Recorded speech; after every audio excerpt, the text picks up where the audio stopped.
حضرت ابو بکر صدیق کا زمانہ تھا تو ایک شخص ملک شام کا رہنے والا، بڑا قرضہ چڑھ گیا اس پہ، تو وہ حضرت ابو بکر صدیق کے پاس آیا، کہنے لگا آپ امیر بھی ہیں اور امیر بھی ہیں، دونوں باتیں، ایک امیر یہ ہے کہ مسلمانوں کے سربراہ ہیں، اور دوسرا اللہ نے آپ کو مال و دولت بھی عطا فرمایا ہے، تو میرے اوپر قرضہ چڑھ گیا ہے تو مہربانی فرمائے۔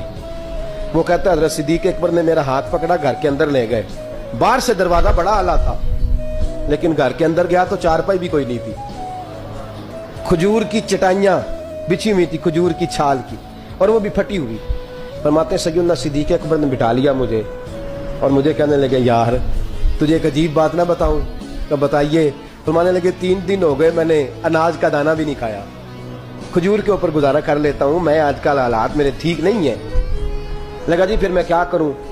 تو آپ فرمانے لگے تو عثمان غنی کے پاس جاؤ۔ کس کے پاس؟